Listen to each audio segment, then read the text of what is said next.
Assalamualaikum warahmatullahi wabarakatuh. Jadi hari ini 6 Syawal 1441 Hijriah bersamaan dengan 29 hari bulan 5 tahun 2020. Jadi untuk keberkatan kita mulakan majlis kita dengan baca umum kita Al-Fatihah. A'udzubillahi minasyaitonir rajim. Bismillahirrahmanirrahim. Alhamdulillahirabbil alamin maliki yaumiddin iyyaka na'budu wa iyyaka nasta'in ihdinas siratal mustaqim siratal ladzina an'amta 'alaihim ghairil maghdubi 'alaihim waladdallin. Ya, jadi pada hari ini kita berkenalan dengan dua orang, iaitu mak dan anak, iaitu saudara kita, iaitu saudara baru kita, saudari. Jadi tajuk dia yang kita cuba bincangkan, hidayah ilahi di bumi Malaysia, bertempat di Masjid Taman Subang Perdana. Dan juga terima kasih kepada penyokong kita, iaitu dalam membicarakan itu Celek Al-Quran 7 Asnaf, yang sentiasa menyokong kita untuk mengembangkan dan memberitahu peristiwa-peristiwa yang berlaku mengenai asnaf yang terdapat cerita-cerita dalam Al-Quran. Dan saya memperkenalkan ini adalah saudara kita, iaitu bernama Balkis Diwaki binti Abdullah, no? Jadi saya selaku pengurus masjid ingin bertanya pada puan, macam mana yang mendorong puan untuk masuk Islam daripada agama dahulu kepada agama ilahi, iaitu agama Allah SWT, agama rahmat. Cerita sikit puan Diwaki. Masa saya ini usaha saya, bila saya muda-muda dulu, saya keturunan India lagi. Saya pergi kerja jauh-jauh. Ada yang orang India kacau saya, ikut belakang, cakap kotor-kotor, seluar pun buka tunjuk pun ada. Macam-macam kotor-kotor cakap saya, macam sudah tanah saya India lagi. Saya macam fed up lah. Saya ingat lebih baik kita tanah India, macam sama-sama bangsa pun macam ini, dia orang beda kita buat macam ini, kasih malu, tak ada maruah apa, kita perempuan kita ada maruah lagi, banyak nak jaga. Tapi saya fikir lepas tu saya dah pergi kerja, suami saya pula kerja sebelah dia ada cakap sama saya, dia suka sama saya. Lagipun saya pun tak berapa suka juga, saya cakap you Pakistan, saya India, saya mana boleh macam-macam, saya pun marah sama dia juga. Tapi dia macam mana pun dia pusing-pusing di belakang. Ada yang kawan-kawan saya cakap, walaupun you suka sama orang, kalau orang suka sama lu, dia lagi sayang sama lu, boleh jaga sama lu. Okey, terima kasih. Rumusan yang kita buat atas saudari kita memeluk Islam, pertama berdasarkan tingkah laku yang baik ataupun perangai yang baik, yang sopan santun, menyantuni, menyebabkan hubungan tersebut atas kasih sayang. Yang kedua berdasarkan kasih sayang. Jadi sahabat kita mendapat hidayah adalah berlandaskan kasih sayang sesama insan. Jadi atas sikap ke arah kebaikan, jadi satu kasih sayang, satu Allah memberi petunjuk kepada orang-orang yang mencari kebaikan, justru Islam sebagai panduannya. Sebab tu di dalam Al-Quran adalah petunjuk kepada kita semua. Alif Lam Mim wal Qur'anil Hakim. Jadi Al-Quran ni adalah petunjuk kepada kita. Al-Quran ni adalah hakim. Sebab tu Al-Quran ni adalah mukjizat. Jadi siapa-siapa mencari, ini petunjuk yang kita dapat daripada kasih sayang daripada Al-Quran dan mendapat hidayah kasih sayang. Tahniah. Jadi walaupun situasi sedemikian ni, yang kita nampak adalah cabaran yang hebat apabila memeluk agama Islam, no? Yang pertama sekali pengisian kerohanian, ya. Yang kedua pengisian pendapatan untuk menanggung kehidupan. Jadi di sini alhamdulillah ada satu organisasi yang membantu beliau untuk meneruskan kehidupan. Cuba cerita sikit macam mana dah dapat keperluan asas tu, rumah bulanan tu, rasa macam mana kehidupan.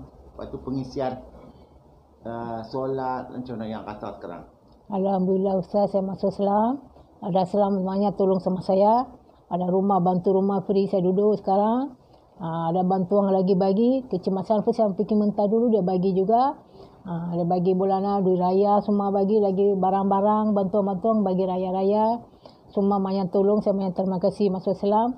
Ada saya pun senang hati, saya senang, susah senang. Ada orang tolong saya masuk Islam, alhamdulillah. Tuhan tunjuk yang jalan satu yang baik. Dulu kalau saya rasa saya masuk India pun, saya kahwin India pun tak ada yang macam senang macam sekarang. Mungkin saya susah, saya ingat suami dah meninggal lagi. Saya masuk Islam, suami meninggal pun ada orang bantu lagi banyak. Saya banyak terima kasih yang masuk Islam. Alhamdulillah, syukur pada Allah. Okay, Alhamdulillah no. Islam itu satu agama rahmat, rahmatin bil alamin. Allah merahmati kepada siapa-siapa yang mencari Islam ni di sini. Dan kita serahkan hati kita kepada Islam. Yang kedua dari segi kehidupan, bermaksud Allah mendorong rezeki kepada kita untuk kita ke pulau-pulau asas ni. Itu maknanya sistem zakat. Jadi sistem zakat yang dapat orang yang berada yang lebih, dia akan bagi zakat tu untuk dikongsi rezeki bersama orang-orang lain. Sebab tu kita dapat ni.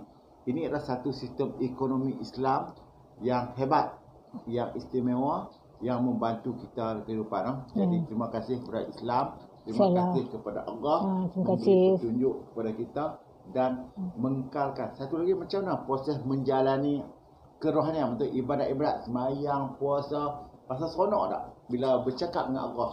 Seronok Ustaz, macam tenang hati, kita puasa lagi. Macam saya fikir solat, macam tenang, hati tenang, susah ke apa, solat hati tenang, macam baiklah saya fikir. Okay, Alhamdulillah. Alhamdulillah.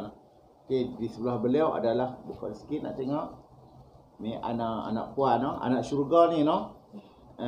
Cerita diri, nama apa? Mehet Malaikat. Mehet Malaikat, okey, no? Ini adalah anak Islam lah kira, anak Islam.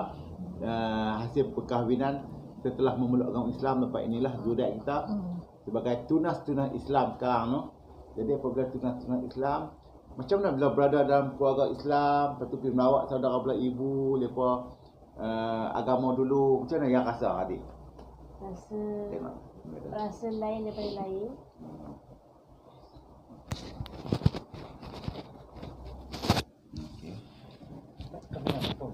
Okay. Rasa lain lah sebab kita pun tengok situasi orang yang Muslim seronok je kan. Islam ni memang seronok. Lepas tu pergi jumpa walaupun keluarga atau saudara pun agama lain, saudara semua, tapi diorang tetaplah diorang tak kisah. Darah daging sama-sama, bergembira pun sama-sama. So Islam seronok. Apa-apa pun kalau kita berdoa, kita mengadu kat Allah je. Lepas tu Allah pun mendengar, kita pun rasa tenang. Tenang. Apa yang rasa keindahan dalam Islam yang adik rasakan? Rasa seronok lah bila dengar cerita-cerita pasal Islam. Lepas tu kita pun Islam ni rapat-rapat. Lepas tu sama-sama baik, sama-sama berbual, semuanya baik-baik lah. Diorang pun faham sesama sendiri. Okay, jadi itulah perkongsian kita yang serba ringkas mengenai tajuk dia Hidayah Ilahi. Perkongsian kita secara ringkas iaitu petunjuk daripada ilahi, no, dalam menjuruskan dalam kehidupan kita sebagai hamba Allah, hablum minallah, dan sesama kita adalah hablum minannas, no, dan itu mengikatkan hubungan kita dengan pencipta kita dan juga kita melakukan amal-amal yang mulia sebagai bekalan kita untuk di hari akan datang, no. Okey, sebelum kita tutup majlis kita sedekah Al-Fatihah untuk arwah ayah, no. Ni sekarang anak-anak yatim ni. Ayah beliau meninggal sakit kencing manis, no. Sakit kencing manis. Nama apa? Mehet Malaikat. Mehet Malaikat. Okey, kita baca Al-Fatihah untuk arwah Mehet Malaikat. Bismillahirrahmanirrahim. Alhamdulillah. Ar-Rahmanir-Rahim. Iyyaka na'budu wa iyyaka nasta'in. Ihdinas siratal mustaqim. Siratal ladzina an'amta 'alaihim ghairil maghdubi 'alaihim waladdallin. Amin. Kita doakan Abah semoga ditempatkan di kalangan orang beriman dan berjumpa nanti di syurga nanti. Jadi berjumpa dengan family dia balik, insya-Allah. Teruskan berdoa, teruskan bersedekah kepada ayah juga nah. Jadi itulah perkongsian kita. Wabillahi taufiq. Wassalamualaikum warahmatullahi wabarakatuh.